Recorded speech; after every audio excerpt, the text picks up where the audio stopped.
Hello everyone. I'm very upset. So আমি যখনই upset থাকি তখন আমি কেক বানাই, বাট এখন আমার বেক করতেও ইচ্ছা করছে না। সো সাডেনলি আমার মাথায় একটা প্ল্যান এলো যে উইদাউট বেকিং কী করে আমি কেক বানাবো। No, it's not a cheese cake.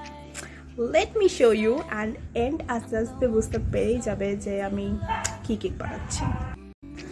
সবার ফার্স্টে আমি নিয়েছি আমুল চিজ ক্রিম, অ্যান্ড এই চিজ ক্রিমটা আমি ফার্স্ট টাইম ট্রাই করলাম। দেন আমি টোস্ট বিস্কুট নিয়েছি, এটার মধ্যে কোনো ফ্লেভার নেই।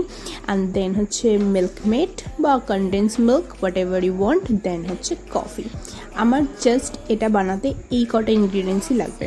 সবার ফার্স্টে আমি চিজ ক্রিমটাকে একটা বোলের মধ্যে নিয়ে নেবো। দেন আমি ওর মধ্যে কনডেন্স মিল্ক দেবো। মিষ্টিটা একটু কম লাগছিলো বলে আমি পরে একটুখানি আইসিং সুগার অ্যাড করেছিলাম।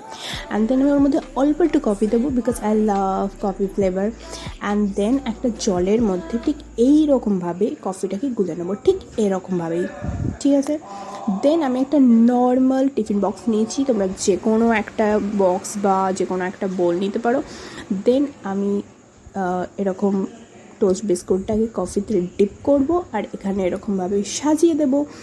আই হোপ এতক্ষণে তো বুঝতেই পেরে গেছে যে আমি কী করছি। That is tiramisu. And tiramisu বানানোর জন্য লেডি ফিঙ্গার বিস্কুট লাগে, বাট আমি একদম ইজি ওয়েতে অ্যাভেলেবেল জিনিসপত্র দিয়ে বানানোর চেষ্টা করেছি। অ্যান্ড এইভাবেই লেয়ার করে দিতে হবে। অ্যান্ড দেন লাস্ট লেয়ারটা হয়ে যাওয়ার পরে ওর উপরে কফি স্প্রিঙ্কল করে দিয়েছি, অ্যান্ড আমি একটুখানি চকলেটও স্প্রিঙ্কল করেছি। অ্যান্ড আমার জন্য এইটুকু বেঁচেছে, ঠিক আছে। এ খেতে এত টেস্টি হয়েছিল যে আমার জন্য এর থেকে বেশি বাঁচানো সম্ভব হয়নি।